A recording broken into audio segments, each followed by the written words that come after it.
Hi Cancer, welcome, and this is your reading. Be open-minded po, hindi po halos lahat makaresonate. Thank you nga po pala sa mga nagsusubscribe, sa mga bumabalik. Maraming pong salamat. Give me the message for Cancer. Ano naman ang mensahe sa'yo, Cancer? Ano yung naghihintay sa'yo, Cancer? Give me the message for Cancer.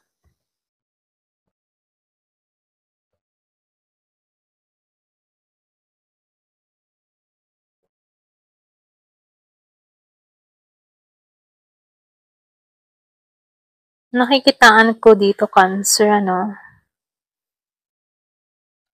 yung iba sa inyo, lahat ng mga ginagawa mo dito, may pag-unlad na mangyayari sa'yo. So, nakikitaan ko dito, ikaw yung tipo ng tao na masinop, masipag, matyaga. Meron kang mga pangarap dito na nais mong makamit. So, lumalabas dito na konting tiyaga, okay?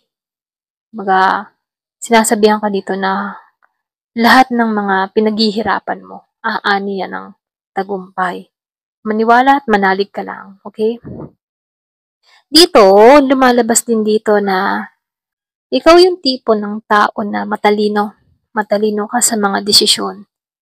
Hindi ka nagiging padalos-dalos sa mga hakbang mo, okay? Nakikitaan ko rin dito na marami kang pangarap sa buhay. Marami kang ninanais, marami kang gustong marating, makamit. Kaya dito, sinasabihan ka dito, mapagtatagumpayan mo to, maalisan mo tong mga pagsubok na kinakaharap mo. Meron akong nakikitang mensahe dito, binibigyan ka dito ng talino. Okay? So, nakikitaan ko dito, meron kang inner knowledge. Binibigyan ka ng talino para sa tamang hakbang, sa tamang pagpapasya na gagawin mo.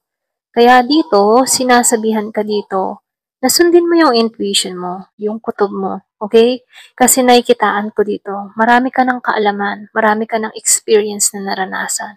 Pwede mo tong gamitin para lalo kang lumago.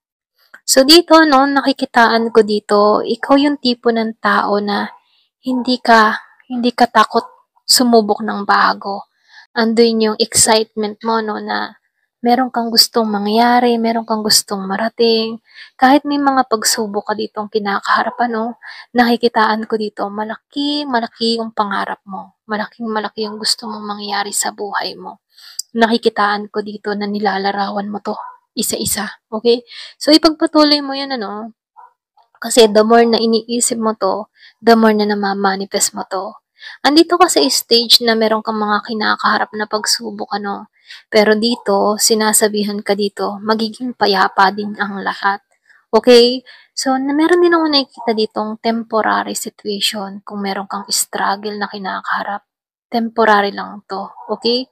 So, nakikitaan ko dito, kung meron kang mga ginagawa sa social media at hindi pa to nagtatagumpay, hindi pa to napapansin ng ibang tao, magtiyaga ka lang. Ito lang yung mensahe, Kasi nakikitaan ko ditong may paglago na mangyayari sa'yo.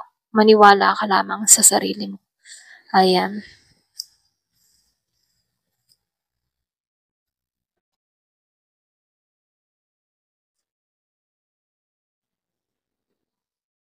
So, dito, yung iba sa inyo, medyo short ka sa budget.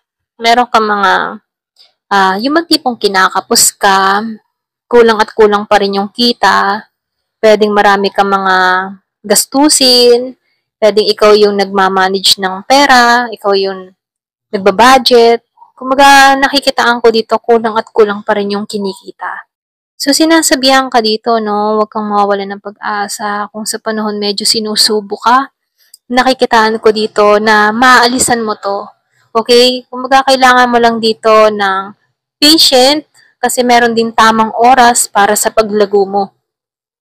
So, nakikitaan ko dito, yung iba sa inyo, meron kang inaasam dito na hustisya, okay? Gusto mo magkaroon ng hustisya mula sa isang tao, pwedeng itong tao nito ay may malaking atraso sa'yo, pwedeng meron tong mga ginawang mga masama sa'yo.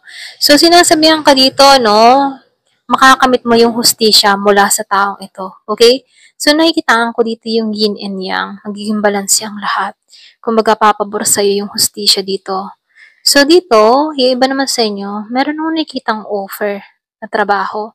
Meron ditong collaboration or pwede rin meron ditong mag-aalok sa'yo. Pagkakakitaan, trabaho, na kung sana masusubukan ang kakayahan mo. So, lumalabas dito, marami ka ding matututunan. Maigi ring makipag-collaborate ka sa iba. Kasi dito, madadagdagan ang kaalaman mo mula sa mga taong ito.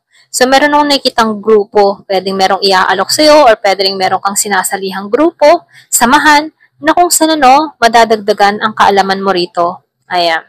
So, dito, lumalabas dito, nakikitaan ko dito na medyo open ka. Okay? Open ka sa lahat. So, dito tinuturoan ka lang dito na matutunan mo maglagay ng boundary din sa sarili mo, no? So, tinuturoan ka dito na hindi halos lahat dapat ikwento sa iba. Lalo-lalo na yung mga plano mo sa buhay. Once na meron kang mga plano sa buhay, ito na yung time para maglihim-lihim ka. Okay? Kasi the more yung plano mo sinasabi mo, napupunta to sa hindi katotohanan. Okay? Kaya mainam magsikreto ka. Once may plano ka, isikreto mo na lang. Okay? Para nang sa ganun, madali tong umayon sa'yo. Madali mo tong matupad. Kasi the more na sinasabi natin ng mga sikreto natin, pwede tong mahadlangan ng iba. Okay? Lalo-lalo na kung maganda yung mga sikreto mo. Kung maganda yung plano mo. Okay? I mean, ayan. Ito lang nakikita ko. Pasensya na kung meron kayong mga naririnig na tunog-tunog sa kapitbahay lang po. Okay?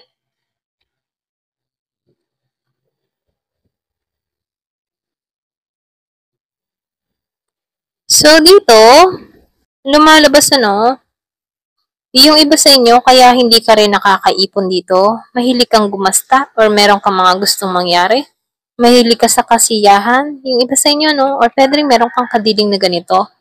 Meron ako nakikitang Taurus, kung meron kang kadiling na Taurus, kumbaga, kung meron kang anak mula sa tao na to, hindi to nagsusustento sa'yo, hindi rin to naging tapat sa'yo. Yung iba sa inyo, pwedeng meron kayong hidwaan ng tao na to. Yung iba, hindi halos lahat kung meron kang kadiling na Taurus. Hindi naman halos lahat ng Taurus ganito. Pero alam mo sa sarili mo kung ikaw yung tinutumbok dito. Okay? So dito, lumalabas din dito na yung iba sa inyo, nananatili ka dito. Meron kang mga iniintay dito. Okay? Hindi pa masyado na dumarating. Kung meron kang iniintay na dokumento, papeles, tawag, or meron ka lang importanteng mensahe na iniintay, hindi pa umuusad, hindi pa dire-diretso, okay? So, meron konting delay kung meron kang mga iniintay, okay, na importante. Ayan. So, sinasabihan ka dito, merong konting delay. So, nakikitaan ko dito, yung iba naman sa inyo, pagpapalaya ang magaganap sa'yo, okay? May paglayang mangyayari sa'yo.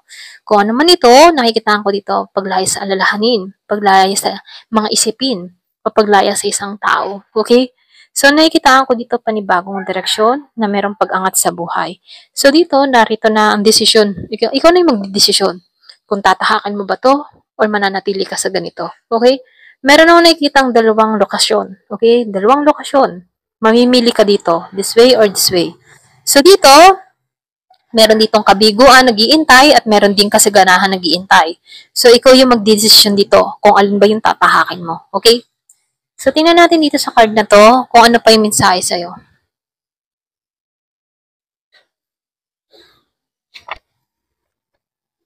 Give me the message. Ano pa yung mensahe?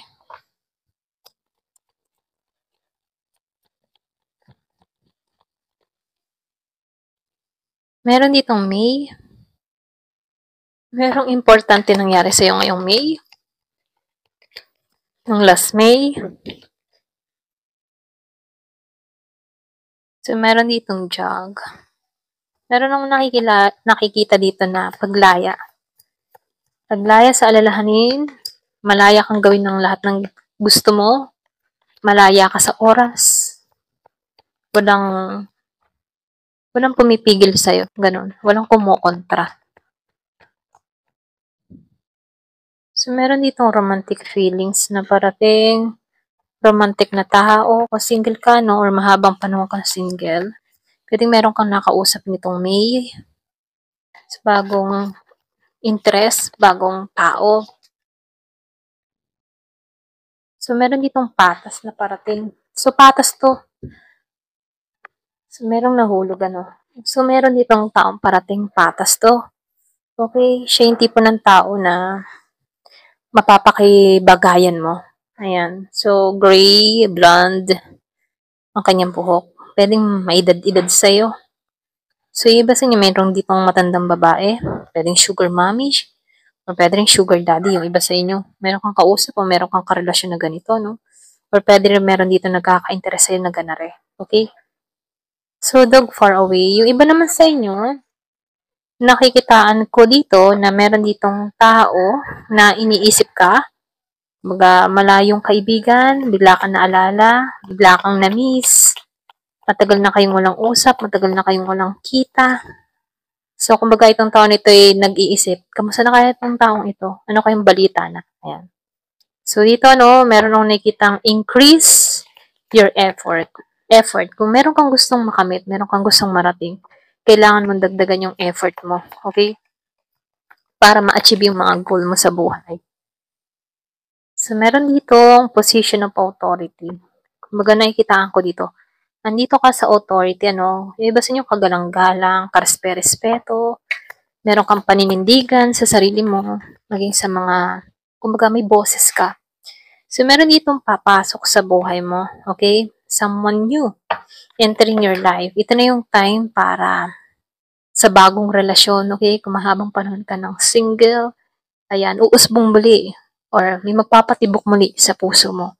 So, dito, lumalabas dito, ito na yung time para mag-control ka din sa galit.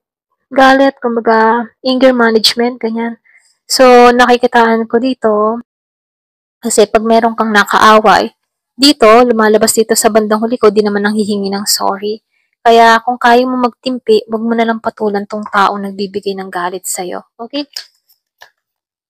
So, meron ditong woman, babae to, or pwede rin karelasyon mo, okay? Kumbaga, habaan mo na lang pasensya.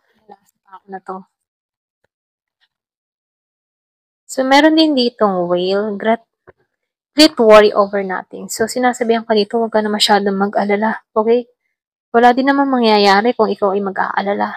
Lalo-lalo na kung yung pinag-aalalahanan mo ay wala agad kasagutan. So, iyan mo muna, isantad mo na lang muna to. Yung mga gumugulo sa isipan mo. Kung ano man yung gumugulo sa isipan mo, huwag mo na lang munang alalahanin.